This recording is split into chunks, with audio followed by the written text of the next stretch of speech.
Mas Rahman boleh dikit sabar, dari tadi ngikutin. Silakan. Dikit aja, ya izin ya pimpinan. Dipersingkat aja Pak ya. Ya terima kasih pimpinan. Kepada seluruh narasumber mungkin saya ingin menambahkan sekaligus juga saya mengikuti dari tadi cuman karena ikut pertemuan lain. Yang pertama adalah di dalam undang-undang yang sudah berlaku saat ini tidak menempatkan bahwa pengelolaan sampah adalah bagian dari investasi.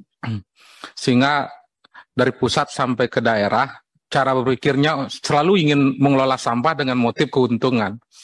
Kita harus mengeluarkan uang untuk investasi. Yang kita dapatkan bukan uang, yang kita dapatkan adalah value. Jadi sanitasi kita jadi bagus, demam berdarahnya jadi berkurang, lingkungan kita jadi sehat, udara kita jadi sehat. Harusnya ke sana larinya sehingga kita tidak takut mengeluarkan uang untuk kebutuhan pengelolaan sampah. Namanya juga sampah, mohon maaf ini. Kita mengurus toilet aja kita berani mengumpulkan uang 100 juta, 200 juta. Kenapa urusan sampah kita tidak berani mengurus itu? Itu satu.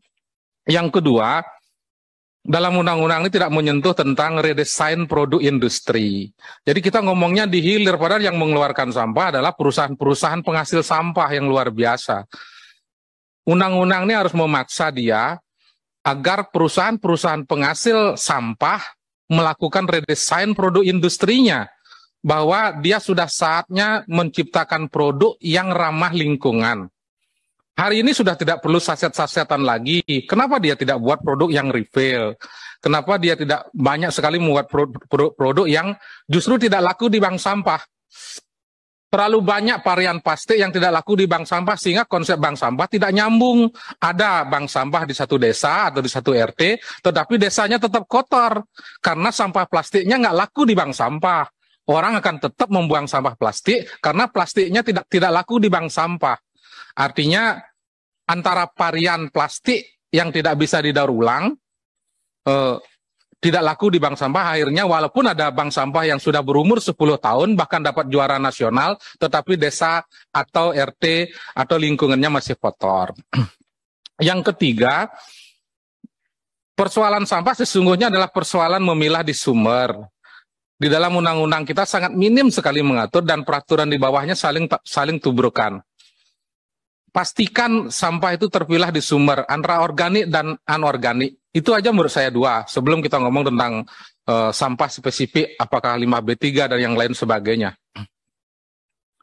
Harusnya kita mutlakkan di setiap keluarga itu mengurus sampahnya sendiri. Bagi saya, organik tidak ada persoalan. Tidak terlalu serius persoalannya. Kalau ada misalnya sisa daun, kalau ada sisa buah, apa persoalannya? Yang masalah adalah plastik. Yang masalah adalah plastik yang bergabung dengan organik. Jadi kalau metana bergabung dengan mikroplastik, dia pasti bau. Dan itulah yang menyebabkan tidak terurai di TPA kita. Dan akhirnya membuat kita berapa hektar butuh TPA.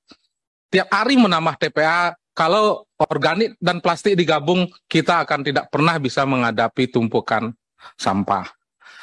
Yang terakhir pimpinan, memang sudah saatnya undang-undang ini karena sudah berumur 14 tahun, sudah saatnya direvisi. Mungkin itu, terima kasih pimpinan. Terima kasih Pak.